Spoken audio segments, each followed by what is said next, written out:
Until a certain time, there were no living organisms on Earth that ate other animals. But after the division into conditional herbivores and carnivores, an endless arms race began. Predators grew teeth and claws, and their potential victims acquired armor and other means of protection. With today's video, we open a series of videos about the main confrontations of various geological eras, and we'll begin our story with the battles of animals of the Permian period. The Permian period lasted from about 298 to 252 million years ago. Shortly before its beginning, the two giant continents of Laurasia and Gondwana merged into a single Pangaea.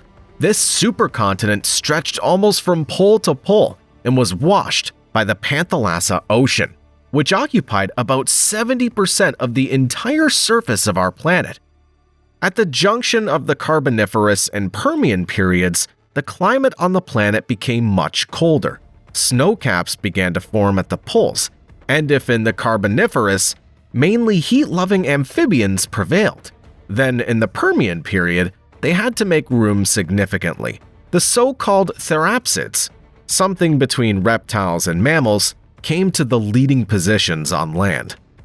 It's quite difficult to talk about real battles between animals of that time. Something similar to a serious confrontation between carnivores and herbivores appeared closer to the end of the Paleozoic era, and then mainly on land, the era was then dominated exclusively by insects, and the seas were inhabited by various species of primitive fish, as well as corals, sponges, and mollusks. The inhabitants of the land were very slow. Their battles were long and unhurried. The development of various qualities that strengthened the confrontation between predators and herbivores was prevented by another mass extinction. Moreover, the Permian extinction was the largest in the entire history of life on our planet. But still, some confrontations that took place in different elements deserve a separate mention in our video. Truly large flying creatures had not yet appeared in the Permian period. Therefore, it's difficult to come up with a plot for a dramatic and harsh confrontation in this element. But pioneers in this area first appeared among the Permian reptiles. We're talking about representatives of the Wygaltiorid family. These small animals lived almost all over the world. They cannot yet fly fully, but had already mastered gliding well. It's believed that they came to this method of moving in space due to their habitats. The Permian period is characterized by the presence of forests with tall trees. Wygaltosauruses, which fed on insects, acquired an extremely unusual adaptation for the convenience of hunting their prey. They used leathery membranes on the sides of their bodies as wings for gliding flight. The basis for such wings were hollow, bony processes, sometimes called false ribs. Fossils associated with different species of this family are found from Madagascar to central Russia. It's difficult to say which types of insects were the main prey of the Wygaltosauruses, but it's safe to say that insects emerged victorious from this confrontation. The descendants of many of them still inhabit our planet today, but the hovering reptiles of this type completely disappeared in the Triassic period of the Mesozoic era. Among the most famous flying insects of the Permian period, scorpion flies stand out. Today, science knows more than 760 species of these insects, and about 370 of them are fossils. One of the earliest species of these flies with a sting like a scorpion was found in the Permian deposits. Also, until recently, it was believed that the beetles of the Permian period were much more primitive than they are now. Most of the representatives of this class of insects were actually very different from the beetles we're used to. They lived mainly in the forest litter and bark of coniferous trees. They had elytra that were not completely hardened and were covered with characteristic tubercles. But in 2017, a new species of beetle was described in Australia. called Ponemorynchia, or Ponemorynchia belmonhensis. Australian scientists have named a new genus, as well as a family of beetles, in honor of the Russian paleoentomologist Alexander Georgievich Ponomarenko. Compared to other beetles over 300 million years old, it looks very progressive. Its body length didn't exceed 1.5 centimeters. The elytra of this beetle are already completely hard. There are also thread-like antennae.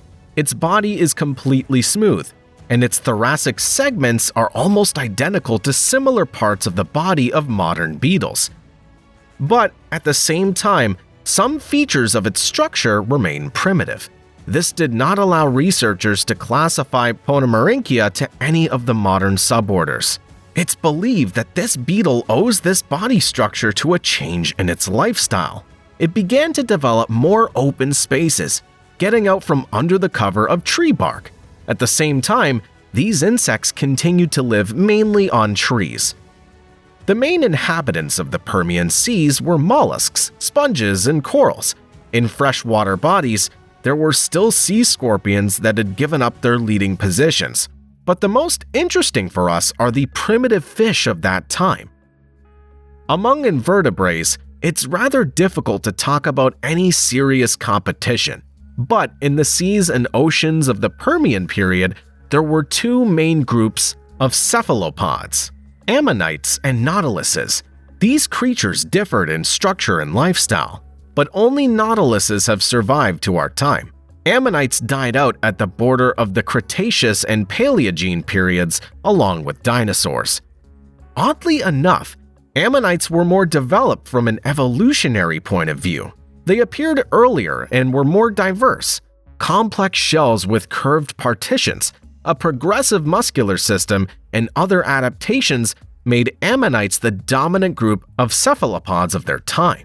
Among the deposits of the Paleozoic and Mesozoic, there are shells with a diameter of more than 1 meter are found. But nautiluses had one important difference. They hatched from the egg with shells measuring from 1.5 to 2.5 centimeters, whereas newborn ammonites were about 10 times smaller. Young nautiluses could immediately feed on the same food as adults: fish, crustaceans, and carrion. And ammonites lived in the surface layers of water for the first time in their lives and fed on plankton. And they themselves led the life of plankton. Climate change caused by the fall of a giant asteroid caused the extinction of the main food of ammonites and the mollusks themselves. Since the Devonian period, a large number of species of cartilaginous fish lived in the seas and freshwater bodies, the ancestors of modern sharks, rays, and chimeras. They were divided into two groups, Tinacanthus and Xenacynths. It's believed that real sharks originated from Tinacanthus, but in the Permian period, they did not much resemble the formidable predators of modern seas and oceans. Fossilized remains of these predominantly predatory fish are found in deposits aged 407 to 201 million years. They grew up to 6 meters in length. It's interesting that the teeth of the Tinacanthus were located not only in the mouth, but also outside the oral cavity. In general, not much is known about them. It's safe to say that they were widespread. Most likely during the hunt, they first rammed their prey, and then tore it apart with their teeth. Xenacynths were much smaller. They did not grow more than 2 meters, and lived mainly in freshwater bodies. Their distinctive feature was a dorsal spine located in the back of the head. Some scientists suggest that it could be poisonous. Xenacynths died out only at the end of the Triassic period. Most likely, it was the fish from this group that served as the main food for early pelycosaurs, such as Dimetrodon. The most famous fish of the Permian period is undoubtedly Helicoprion. This group of fish, similar in appearance to sharks, were distinguished by a unique structure of the lower jaw. It had a spiral shape and most likely served to saw the shells of ammonites and other cephalopods. Also among the inhabitants of the reservoirs of the Permian period, one can distinguish such a group of fish as acanthodians. These ancestors of bony fish lived almost all over the world. their main distinguishing feature was the presence of a large number of fins. Scientists count 6 to 7 pairs in some of them. In the process of evolution, some of the fins turned into sharp spines. Among the acanthodians, there were both active predators and lovers of plankton or plant food. Undoubtedly, the most important aquatic species for us of that time can be considered lobe-finned fish. After all, it was the representatives of this group that earlier emerged from the aquatic environment, and through a long evolutionary chain, essentially became our ancestors. Today, the only representatives of this group live in the seas, coelacanths. But it's time to move to land. Here, by the end of the Permian period, the arms race was in full swing. If the early land synapsids, pelycosaurs, were more likely reptiles, then the later and more developed therapsids were in many ways similar to modern mammals. These animals are distinguished by a dorsal sail, which probably served for thermoregulation. All pelycosaurs known today were predators. They hunted smaller animals and fish. A typical representative of this group of synapsids was Dimetrodon. Previously, scientists classified it as a reptile, but later it turned out that Dimetrodon, like other pelycosaurs, are very different from them.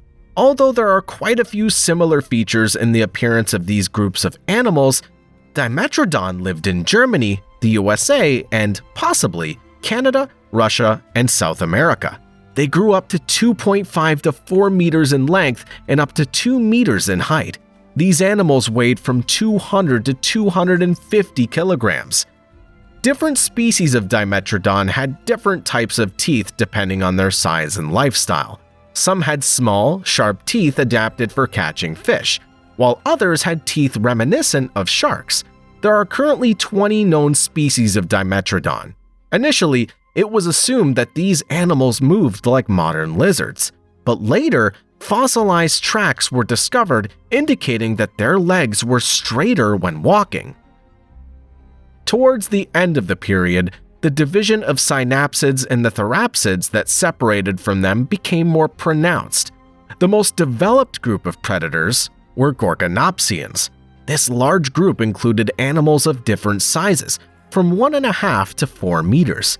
All of them were saber-toothed and possibly pack animals. Among the herbivores, the most well-known species to the general public are Estamenosikians, Lystrosaurus, and Paraeosaurs. Estamenosikians were large therapsids, similar to a hippopotamus. The body length of these herbivorous giants could reach 4 meters. They were distinguished by a skull with large growths, which gave the animal's head a very weird shape. Perhaps these growths served to attract the opposite sex or were useful in battles for females. The smaller Lystrosaurus also belonged to therapsids. They were able to survive the Great Permian extinction and disappeared only in the Triassic period. Their height did not exceed 40 centimeters, and in length they grew up to 2 to 2.5 meters. But Paraeosaurs were real, albeit primitive reptiles. Depending on the species, they could grow up to 2.5 to 4 meters in length and weigh up to 700 kilograms. In the deposits, due to which the period was called Permian, there are remains of such a representative of Paraeosaurs as Scutosaurs. We've chosen it to clearly illustrate the battles between herbivores and carnivores of that time. The Scutosaurus could grow up to 3.5 meters. Their body in the most vulnerable places was protected by bony growths. They were short and stocky. The skull of the Scutosaurus was powerful and wide. Judging by the reconstructions, they resembled slow hippos and led a similar lifestyle. At the same time and in the same territory lived one of the most famous Gorgonopsians, Innistronyavia. It's considered the first giant land predator in the history of the planet. The body length of Innistronyavia reached 3.5 meters and the height 120 centimeters. The narrow, elongated skull, up to 60 centimeters long, ended in a mouth with huge fangs. It's also possible that these predators lived in small groups. It's a stretch to call Innistronyvia's hunt for Scutosaurus a battle. The fact is that the animals of the Permian period were quite slow. Gorgonopsians, of course, as befits active predators, moved a little faster than their prey, but their movement can hardly be called very fast either. Most likely, Inostroniavia approached a Scutosaurus peacefully grazing near a pond or in shallow water and inflicted a serious wound. The Scutosaurus began to slowly move away from danger, losing a lot of blood and receiving new wounds. Then the victim lost strength and could no longer resist. Then the predator could calmly finish it off and eat it. The Permian extinction put an end to this round of the arms race in the animal world. In many characteristics, late therapsids were close to mammals. They were already covered in fur. They also developed a way of feeding their young with milk through glands on the skin. Such a mechanism is now found in primitive mammals, such as the platypus. Further development of these animals could have led to more vivid and dramatic confrontations between predators and their victims. If not for another catastrophe of a planetary scale, neither dinosaurs nor especially mammals would have had any chance of dominance.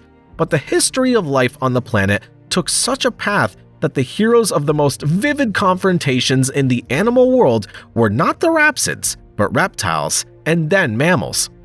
We'll talk about these battles in the next episodes, and the fauna of the Permian period simply set the general trends for the development of such confrontations, giving scientists and science lovers around the world a huge amount of material for studying the evolution of species. This time, as part of the series about the main battles between animals of different eras, we'll talk about the Triassic period. This period was the first in the Mesozoic era, the era of the dominance of dinosaurs. In it, the evolutionary arms race unfolded more vividly than in previous geological eras. The first lizards appeared in the air, on land, and in the oceans, some of which were predatory, others herbivores. The former actively hunted the latter and at the same time competed with each other for the upper steps of the food pyramid.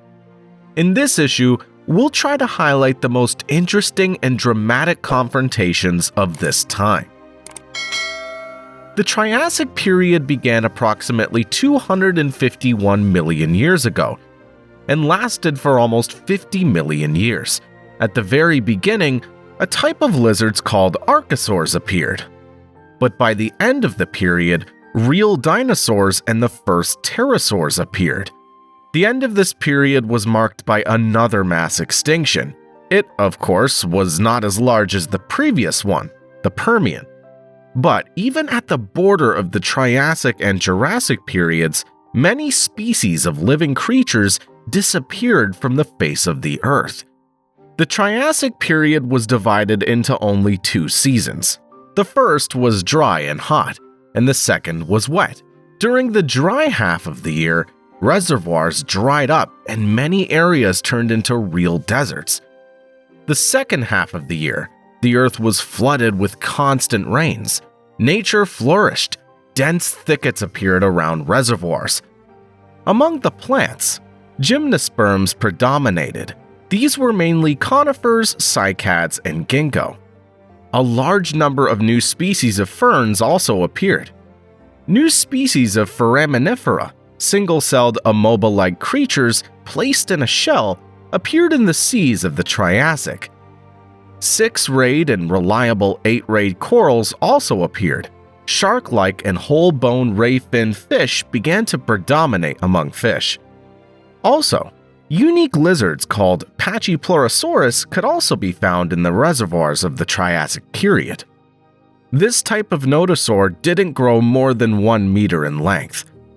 The species that gave the detachment its name lived in what's now Italy, Romania, and Switzerland. Their elongated body with a long neck and powerful tail was perfectly adapted for swimming. At the same time, the structure of the ear of these lizards suggests that they perceived sounds coming from above the surface of the water. They fed, like other nodosaurs, on fish and small marine animals.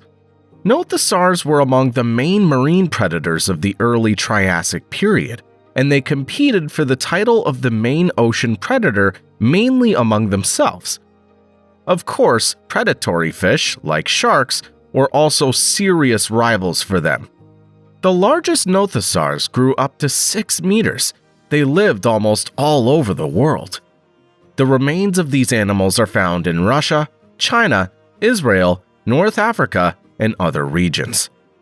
Also, in shallow waters, one could meet such creatures as placodonts. In structure, the early representatives of this suborder were more similar to land animals, but gradually their tail acquired a flat shape. The limbs turned into flippers. Some of the 20 known species of placodonts acquired a bony shell. This element made them look like turtles. The largest of the placodonts grew up to 2.5 meters in length. They fed mainly on mollusks and crustaceans, but the real sea battles took place closer to the end of the Triassic period. At this time, in the seas and oceans, nothosaurs were gradually replaced by new reptiles. Ichthyosaurs and plesiosaurs, both of them changed their land lifestyle to an aquatic one. Both varieties turned out to be ideally adapted to hunting fish and other sea creatures.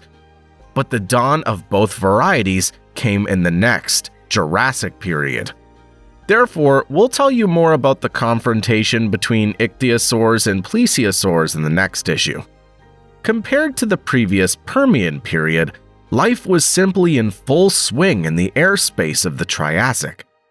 Before the Great Permian extinction, only insects were real flyers, and larger animals were just trying to master gliding from tree to tree. Now, not only insects were flying in the air, but also a large number of flying lizards, pterosaurs. Of course, their main food was fish and the same insects, but it's possible that in the struggle for a place in the sun, pterosaurs also fought with each other. Among the most famous flying lizards of the Triassic period, the following species can be distinguished. Eudomorphodon. This primitive pterosaur lived in what's now Italy between 208 and 210 million years ago. Its wingspan didn't exceed 1 meter. It fed mainly on fish. For this purpose, its mouth had 2 types of teeth: sharp fangs closer to the tip of the beak and small triangular teeth at its base. Ostriodactyl. Some scientists consider this pterosaur related to Eudomorphodon, but most researchers distinguish it as a separate genus. As you can understand from the name, it was discovered in Austria. These pterosaurs lived here about 215 million years ago. The wingspan of the Ostriodactyl reached 120 centimeters. It also had a bony crest on its beak and a long tail. Pitinosaurus. The name of this small insectivorous pterosaur is literally translated from Greek as flying lizard. Its wingspan was no more than 60 centimeters. Pitinosaurus belongs to the most common group of pterosaurs, Dimorphodon. This means that it has a pronounced division of teeth by shape and purpose. Only Pitinosaurus had not 2, but 3 types of teeth.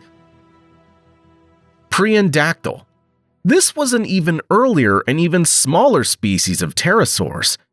Its remains were also discovered in Italy, in the Prion Valley. They're about 228 million years old. The wingspan of the Priondactyl was no more than 45 centimeters. It ate fish and insects. By the way, if we talk about insects, then in the Triassic period, the development of this group of living creatures was very intensive. During the entire period, a large number of species of lacewing appeared. In the middle of the period, beetles and hemiptera reached their peak, dragonflies and mayflies. At the very beginning of the period, there were no land beetles. Although, before the Permian extinction, they were widely represented throughout the planet. At the end of the period, such a large order of insects as Diptera appeared. Hymenoptera insects also appeared. However, during the Triassic-Jurassic extinction, many species of insects disappeared. Titanoptera insects were characteristic of the Triassic period. During this period, they managed not only to appear, but also to die out. To date, scientists know 46 fossil species of these Orthoptera. It's known that these insects were predatory. They developed with incomplete metamorphosis. Now, such a mechanism is typical for dragonflies. Their head in shape and structure was similar to the head of early praying mantises. The front legs were adapted for grasping. Also, unlike other Orthoptera, they were able to make sounds by rubbing one wing against the other in a folded position. The sound apparatus of modern representatives of this superorder is arranged a little differently. It's quite possible that the Titanopterans themselves, like other insects of the Triassic period, served as food for the first frogs. One of the first species of these creatures is considered to be Triassic. This frog, native to Madagascar, had a length of up to 10 centimeters. It's noteworthy that this particular creature is not a direct ancestor of modern tailless ones. The skull of Triassic was wide and similar in structure to modern tailless frogs, but its body was somewhat more elongated due to the larger number of vertebrae. This fossil frog also had a small tail. But the main interest in terms of the confrontation of different species of animals for us is the inhabitants of the land. At the beginning of the Triassic, representatives of the Permian period, synapsids, lived out their days. During this time, one could meet such an animal known as Lystrosaurus or Placerius. Also, at the beginning of the Triassic period, a new species of synapsids appeared, Trinaxodon. This small creature lived in burrows and hunted insects and small animals. But it was its descendants who became the winners in the evolutionary race. Trinaxodon was similar to reptiles in many ways, but it already had features inherent in mammals. It and similar animals became a transitional form and gave rise to the development of a group of creatures, which include humans. But the most successful animals by the end of the Triassic period were dinosaurs. And if the animals of the Permian period are the calling card of the corresponding region of Russia, then Argentina can be proud of the study of the Triassic. It was here that the earliest dinosaurs were found. There's also a Triassic park in this country, Talampaya. And some exhibits in this park depict battles between dinosaurs. For example, one of the central compositions of the park is the attack of a Zooposaurus on a large sauropod, a Coloradosaurus. Zoopasauruses lived in South America at the end of the Triassic and the beginning of the Jurassic periods. In their structure, they were classic theropods of medium size. They were distinguished by a long, flexible neck and an elongated, narrow mouth. The body length of these lizards, according to various estimates, ranged from 4 to 6 meters, and their weight could reach 250 kilograms. The first part of the name of the Zooposaurus was taken from the language of one Indian tribe inhabiting this territory. In their language, this was the name for an evil spirit or devil.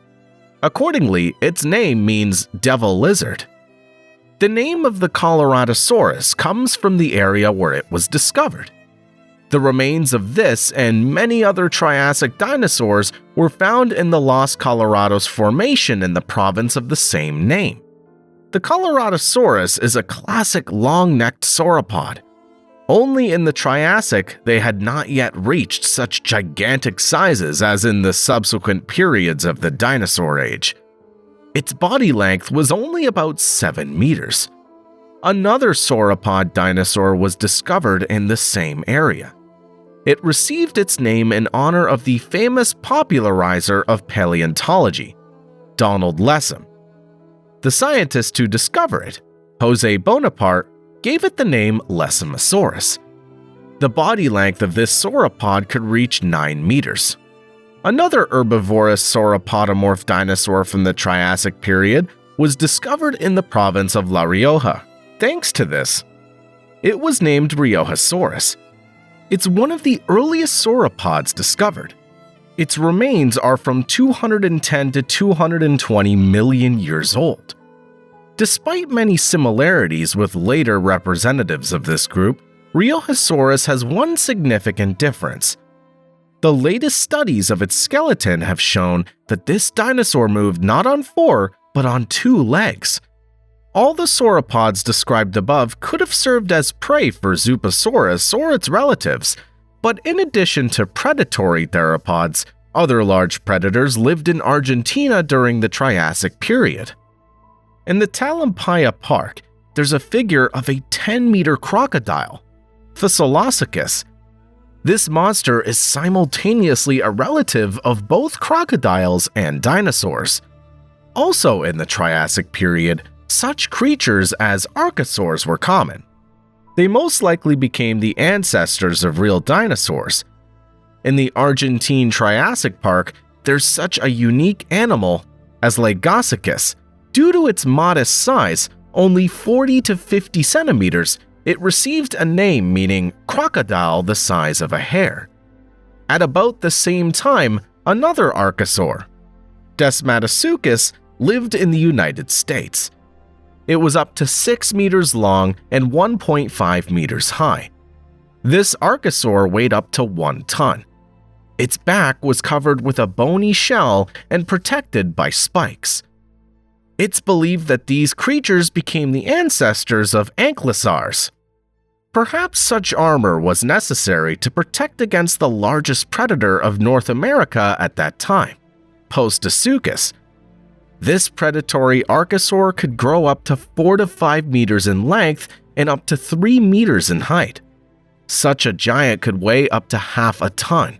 In addition to Desmatosaucus, its food could have been reptiles such as Trilophosaurus and Typothorax. The first animal resembled a large iguana in appearance and habits. They grew up to 180 to 250 centimeters in length and were herbivorous. Typothoraxes resembled monitor lizards or crocodiles in appearance, but at the same time, they were herbivorous. Their length was about 2.5 meters, and their weight was up to 100 kilograms. As a defense mechanism, Typothoraxes acquired bone armor with small spikes along the sides and at the base of the tail. But such protection wasn't very effective against large predators, and in Scotland, in the period from 227 to 237 million years ago, another primitive archosaur lived, Ornithosaucus. Despite the fact that its name means crocodile bird, it was the main predator of its region. Its length was up to 4 meters, and in the structure of the skull and teeth, it resembled a Tyrannosaurus, or Tarbosaurus. Because of this, it was long considered the ancestor of all tyrannosaurids. The main prey of Ornithosaucus was Hyperopodons. These small rhynchosaurids were found in Europe, Africa, and both Americas. Their body length was up to 130 centimeters. They were herbivorous and fed on seed ferns. For this, they used their large beak. Hyperopodons also had good eyesight and hearing. These tools could also be used to protect themselves from predators. It's believed that the cause of their extinction was the disappearance of a food source, their opponents. Ornithosuchians, like other archosaurs, also did not survive the Triassic-Jurassic extinction. Another carnivorous dinosaur from Argentina of the Triassic period was Eodromius. This small predator was up to 120 to 177 centimeters long and up to 50 centimeters tall, and weighed from 5 to 12 kilograms. In its structure, it was a classic lizard-hipped theropod. It was agile and could run at a decent speed. In fact, its name translates as early runner. A competitor to predators like Eodromius could well have been the Macetognath. This animal, about the size of a modern fox, belonged to the cynodonts, developed synapsids. Such therapsids were warm-blooded and covered with fur, but at the same time, macetognaths laid eggs. A characteristic feature of these animals was the functional separation of teeth. Macetognaths had 3 types. At the moment, such animals are considered the main ancestors of mammals. This means that over a long period of time, they won the battle for the top of the food pyramid from ancient reptiles. But evolution does not stand still. Therefore, perhaps in the future, reptiles or some other animals will overthrow mammals, and along with them, people, from the throne of the rulers of the planet.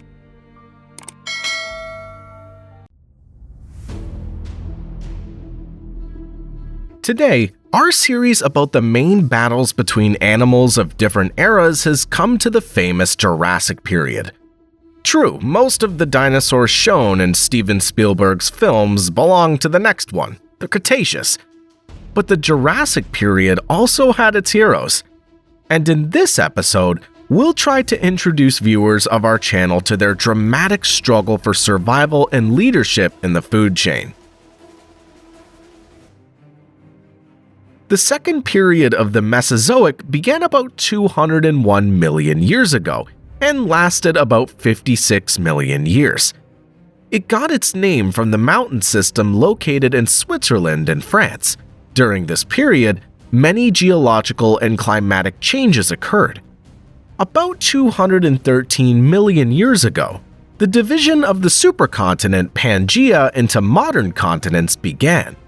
Warm, shallow seas formed between the diverging tectonic plates. In the southern hemisphere, the future Africa, Australia, India, and South America were still all together, forming the huge continent of Gondwana. And related animal species of the northern hemisphere were already separated and began to evolve in their own way. For most of the Jurassic period, the climate on the planet was warm and humid. Towards its end, in the equatorial regions, it changed to arid. About 183 million years ago, due to increased volcanic activity, the average air temperature across the globe increased by about 5 degrees Celsius. The amount of rain increased, which began to wash away more and more minerals into water bodies. This, in turn, provoked the rapid proliferation of algae and bacteria that consume oxygen. All this led to the formation of shale rocks, which are formed from organic matter with a deficiency of oxygen. The climate of the Jurassic period contributed to the rapid growth of vegetation. Almost all land was covered with lush forests. The main plants of this time were ferns and gymnosperms. The most common were cycads and ginkgo. In the Jurassic period, these plants grew throughout the temperate zone of the planet. Coniferous trees, similar to modern pines and cypresses, gradually developed the temperate zone of the planet. But in the Jurassic jungles, they played a secondary role. Fern trees also gradually lost their leading positions, and under the canopy of all these thickets, real dramas were played out daily. Each living creature in the struggle for survival used all possible means given to them by evolution. But according to tradition, we'll begin the story of animal battles with the water element. On the ocean floor in the Jurassic period, new hosts appeared, bivalves. They displaced the brachiopods common in the Triassic from their leading positions. Some of the bivalves switched from combing the bottom in search of food to filtering water through their gills. Also at this time, such an ecosystem as coral reefs began to form. Its basis was 6-rayed corals, which appeared in the Triassic. This system exists today in almost the same form as then. However, modern environmental and climatic changes in the foreseeable future may lead to its complete disappearance. The main inhabitants of coral reefs were various ammonites and a new type of cephalopods, belemnites. Belemnites were predatory animals that fed on other, smaller mollusks. Outwardly, they resembled modern squids placed in a full-fledged internal shell. Their shells could reach 3 meters in length and had an elongated cone-shaped shape. They consisted of 3 separate parts. The middle conical chamber of belemnites is called the framicone. It grows throughout the life of the mollusk, and at its base is the birth chamber of the belemnite. Along the back of the framicone, there was a thin, flat or leaf-shaped protrusion, the prustricum. But the most famous part of belemnites, thanks to which they got their name, was the rostrum. This chamber looks like the tip of a throwing spear. They're the ones that paleontologists most often have at their disposal. Rostra consisted of a denser material and have been well preserved to this day. Also in the Jurassic period, many new species of fish appeared.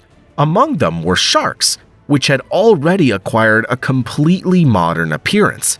They were much faster and more aggressive than their predecessors. Also, a large number of various turtles and crocodiles lived in salt and freshwater bodies. But the most intense competition for the title of rulers of the seas and oceans in the Jurassic period was contested by 2 types of aquatic reptiles, ichthyosaurs and plesiosaurs. Moreover, both of them left the land for this and went the same way, which was later repeated by modern cetaceans and pinnipeds. Externally, ichthyosaurs were very similar to modern dolphins. They differed only in the shape of the tail and the presence of an additional pair of fins. They had a barrel-shaped body and a long, elongated mouth. This structure suggests that the main food of ichthyosaurs were mollusks and fish. Scientists also believe that ichthyosaurs, like whales, were viviparous. It's difficult to imagine that they could somehow lay eggs. It's noteworthy that these lizards were discovered by an 11-year-old girl, Mary Anning.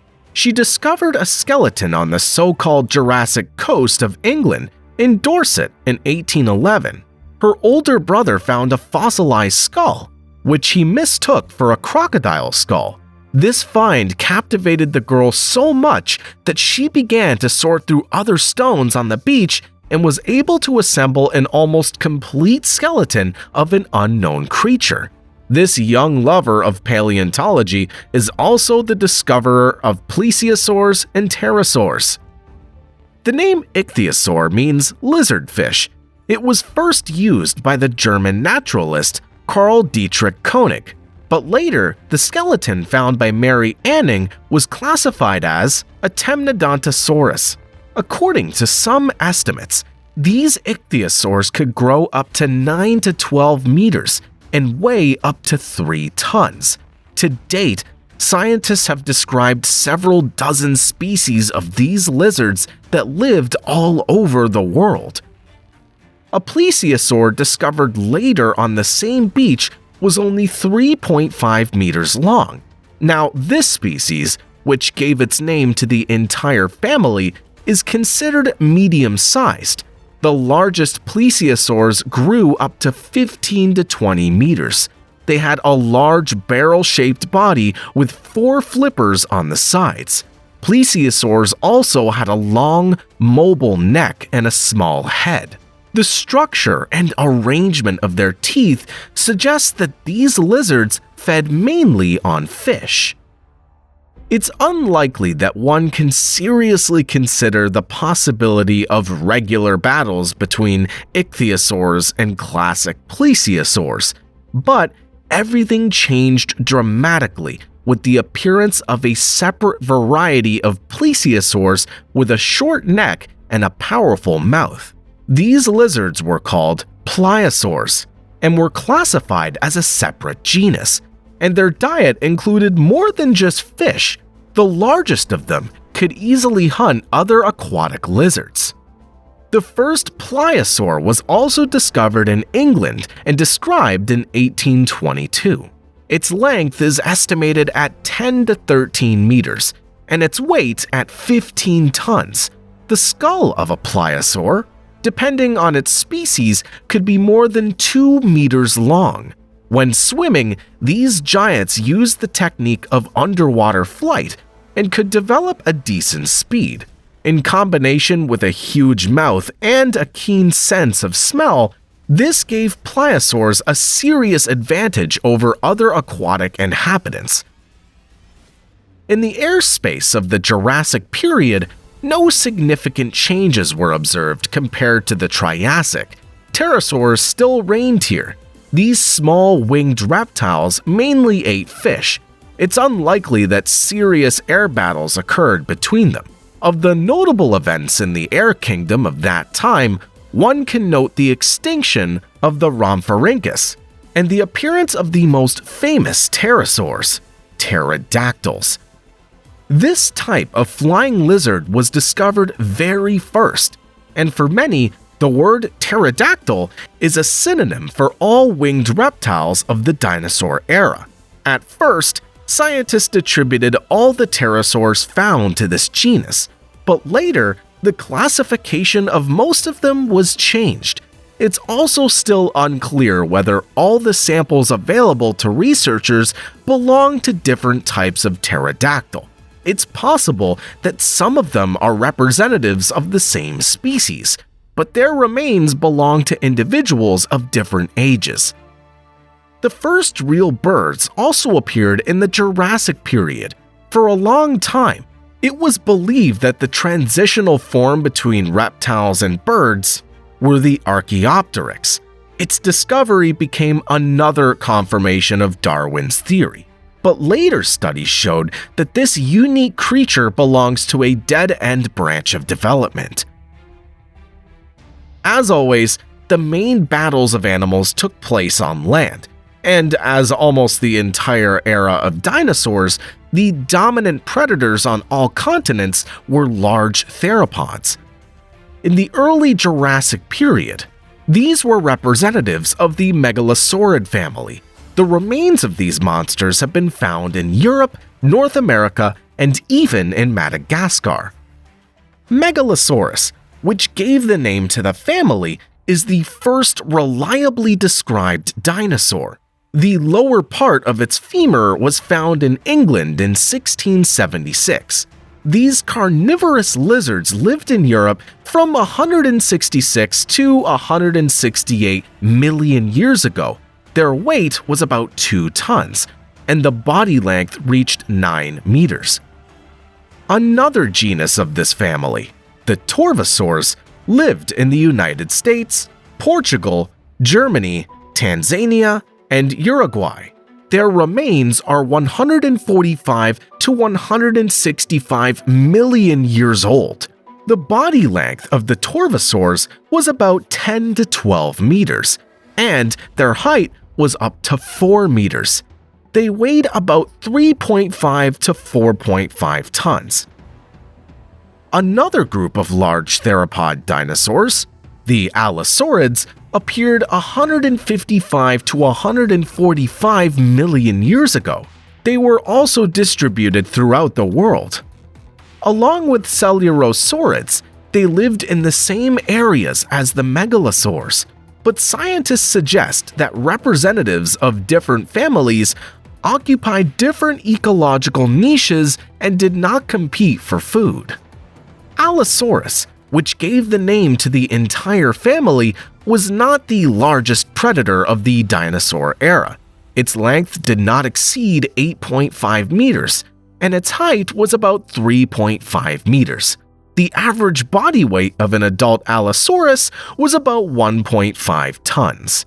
Some researchers suggest that individual members of the family could grow up to 11 meters and weigh up to 4 tons.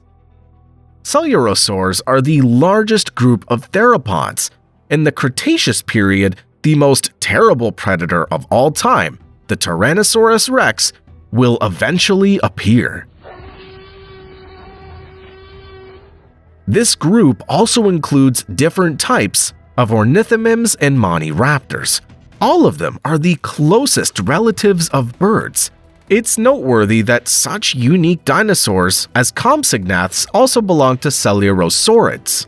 These predators are comparable in size to a chicken, but they, by all indications, are true theropods. Even Antarctica at that time had its own unique theropod, Cryolophosaurus.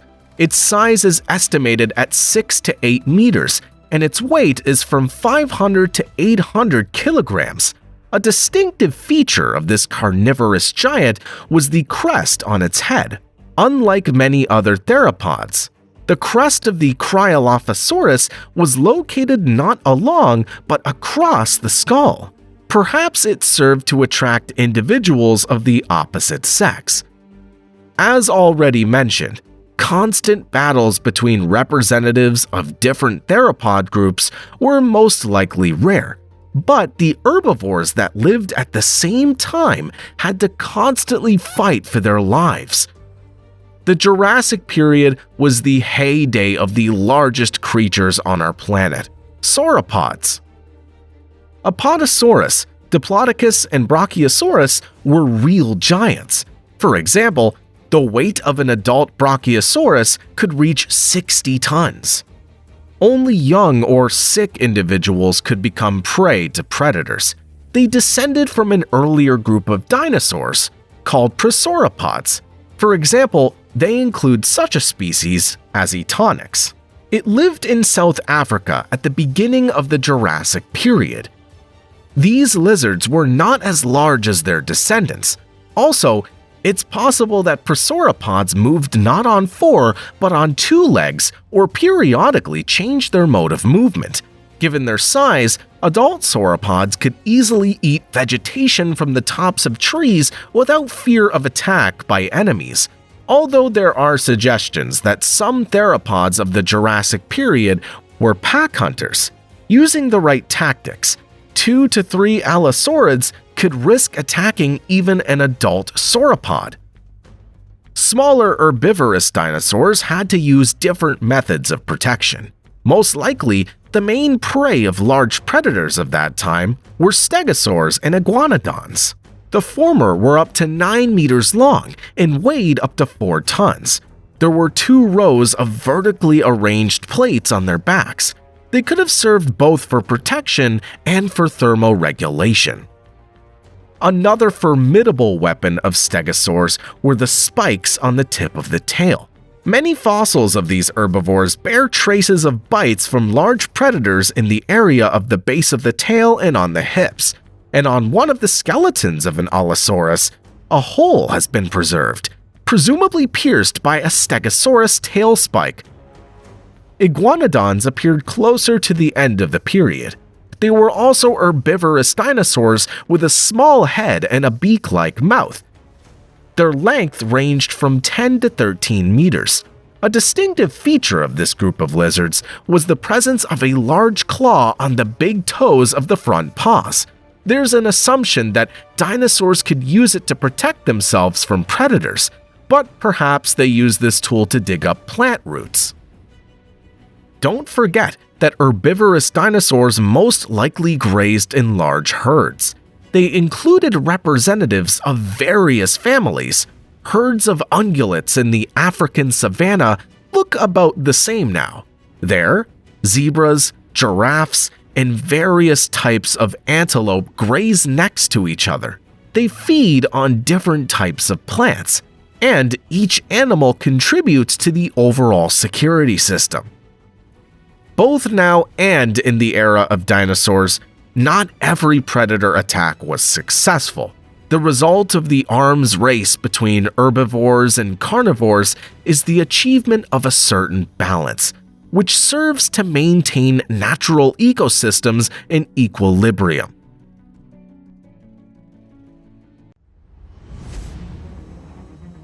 The Cretaceous period of the Mesozoic era became a real era of dinosaur heyday.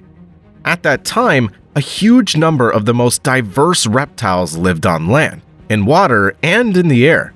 Many of them were real giants. They're familiar to us both from documentaries and feature films. Mass culture made them very popular all over the world. And today, we'll tell you about the main confrontations between dinosaurs and their contemporaries. The arms race between carnivores and herbivores once again approached its apogee. But another natural cataclysm ended this stage with another major extinction. The Cretaceous period lasted about 79 million years. It began about 145 and ended about 66 million years ago. The giant continents of Gondwana and Laurasia finally split into the continents we know today. At the same time, the level of the world ocean first rose and then fell. From about the middle of the period, the average air temperature across the planet gradually fell. Ice caps formed at the poles. In some regions, the temperature dropped to +4 degrees Celsius in the winter, but the last 4 to 5 million years have seen a slow warming. In the second half of the period, a real revolution took place in the plant kingdom. Flowering, or angiosperms, appeared. In the forests of the Cretaceous period, oaks, beeches, and magnolias of almost modern appearance were already in full swing, but there was still no grass under them. Scientists associate the evolution of flowering plants with the flourishing of insects. With their help, pollination of angiosperms began to occur. Diatoms have also been known since the Cretaceous period. They're notable for the fact that their skeleton consists of silicone. The remains of these algae are the basis of siliceous slits and other deposits. The marine fauna of the Cretaceous period was also very diverse. It included more than 600,000 families of various animals.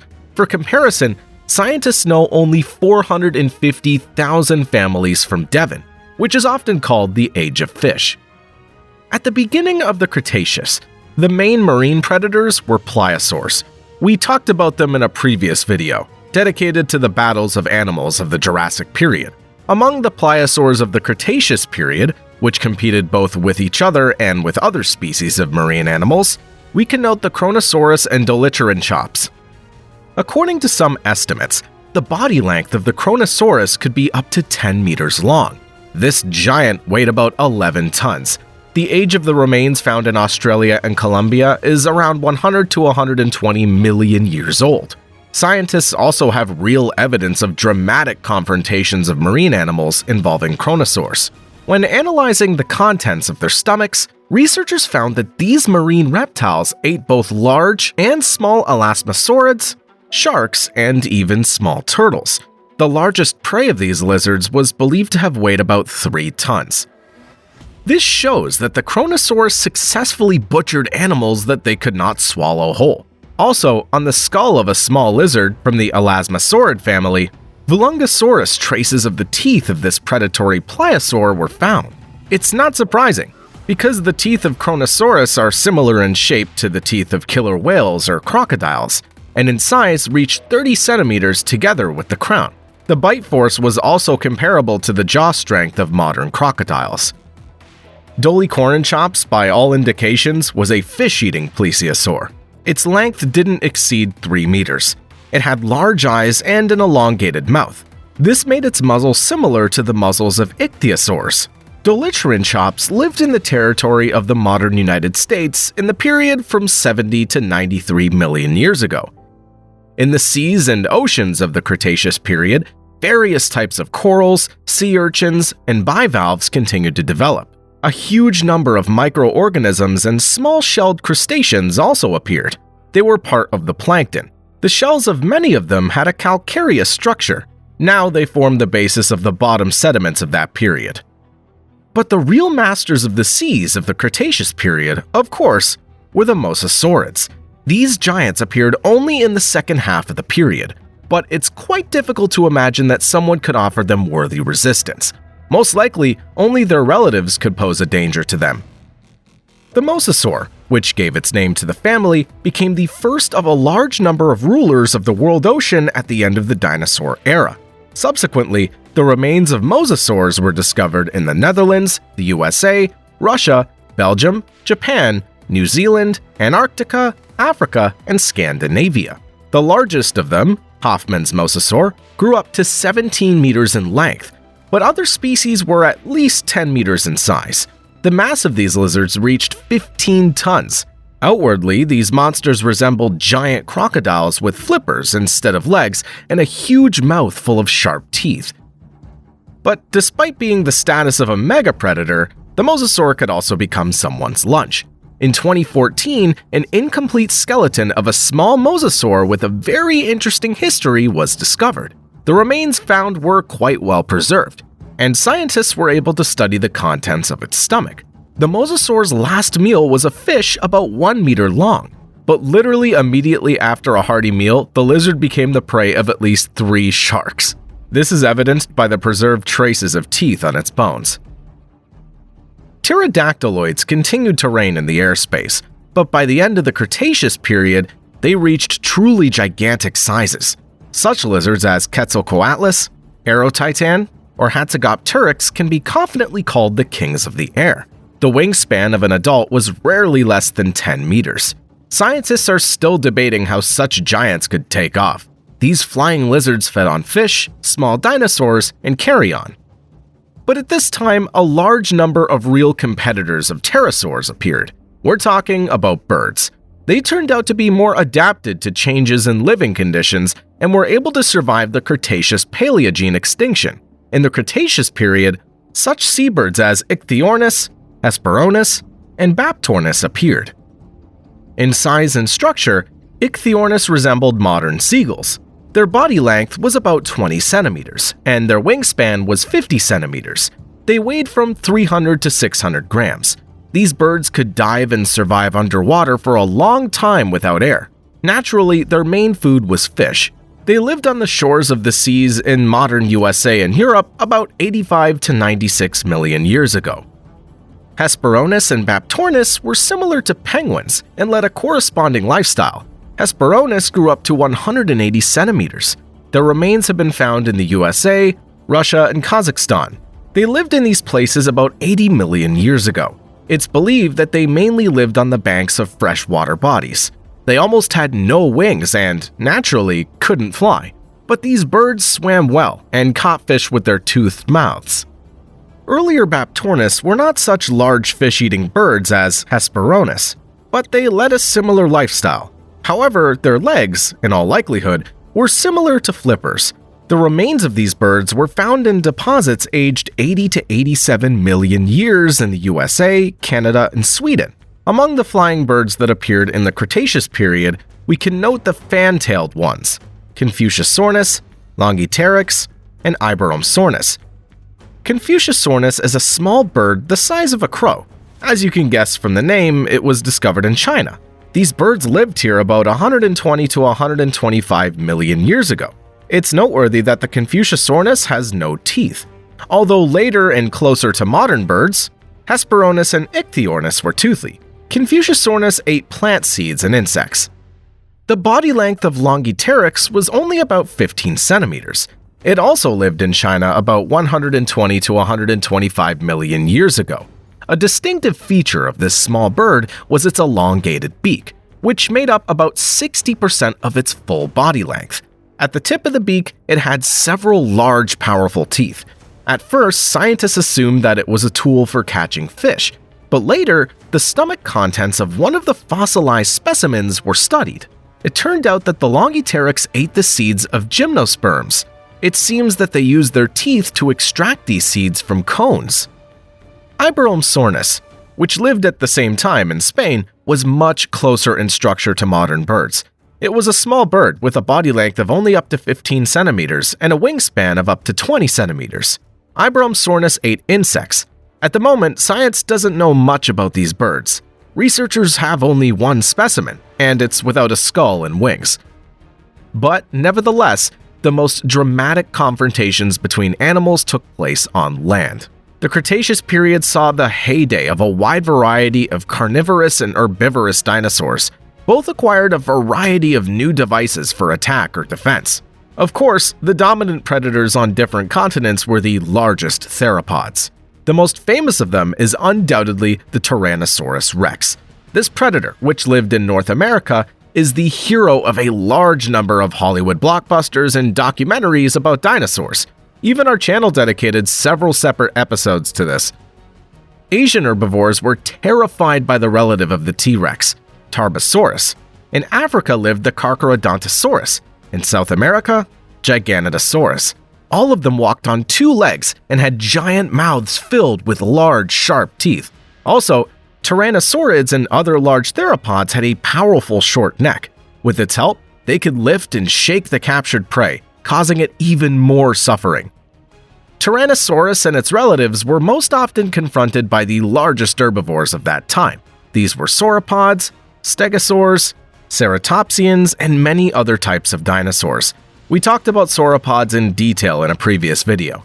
In the Cretaceous period, among these long-necked giants, you can distinguish the Argentinosaurus, Titanosaurus, or Brachiosaurus. If we've already talked about the first two species more than once, then this time we'll dwell on the third one in more detail. Brachiosaurus is notable for the fact that it was discovered in India. The name of this sauropod means heavy-bodied lizard, and in fact, these dinosaurs were simply enormous in size. For example, the tibia of a single specimen is almost a third larger than the same part of the body of an Argentinosaurus. The total length of this giant is estimated at around 37 meters, the height's at 10 to 12 meters, and the body weight is at 95 tons. However, all these estimates are extremely unreliable, since all the specimens were lost, and the final dimensions were determined by a group of enthusiasts based on available photographs. There was even a version that these were not dinosaur bones, but petrified trees. But scientists know quite a bit about other herbivores of the end of the dinosaur era. At that time, a large number of different ceratopsians lived in different parts of the planet, three-horned dinosaurs with massive frills. It's quite possible that the main predator of all the times, the T-Rex, often confronted Triceratops. Their weight was up to 9 tons, body length up to 8 meters, and height up to 2 to 3 meters. The skull of the largest of the found Triceratops is more than 2 meters long. The weapons of these giants were horns, of which there were many as 3, one on the nose and 2 above the eyes. And if the nasal horn was very small, then the other 2 could grow more than 1 meter in length. Probably they served ceratopsians to protect themselves from predators and even more often for fights with each other. Stegosaurus and ankylosaurs protect themselves from taller predators with the help of spikes on their backs or strong bone armor. They also had spikes or a bone club on the tip of a mobile long tail. The largest of the armored dinosaurs, North American ankylosaurs, were 7 meters long and weighed up to 6 tons. Also, in the Cretaceous period, smaller theropods lived on our planet, like velociraptors or oviraptors. The former were agile and fast predators. There's a version that says they hunted in packs and could pose a danger even to the largest herbivores. Their body length was less than 2 meters, and their height was no more than 70 centimeters. Velociraptors were covered with feathers and had large claws on their hind legs. However, in feature films, they're most often shown as a smaller copy of a Tyrannosaurus. Oviraptors lived in Mongolia and were slightly larger, but apparently they were omnivores. Animals that lived near water bodies could not feel at ease either. In the Cretaceous period, giant crocodilomorphs could be found in them, such as Sarcosuchus, Caprisuchus, or Deinosuchus. It's quite possible that semi-aquatic duck-billed dinosaurs, such as the hadrosaur, could often become victims of these monsters. The remains of Sarcosuchus, dating from 93 to 120 million years ago, are found in both Africa and Brazil. They grew up to 9 meters in length and weighed 2 to 3 tons. A slightly later Caprisuchus lived in Niger. According to various estimates, the length of this crocodilomorph ranged from 3 to 6.5 meters.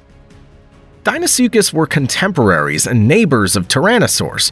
They're extinct representatives of the alligator family and are close in structure to their modern relatives.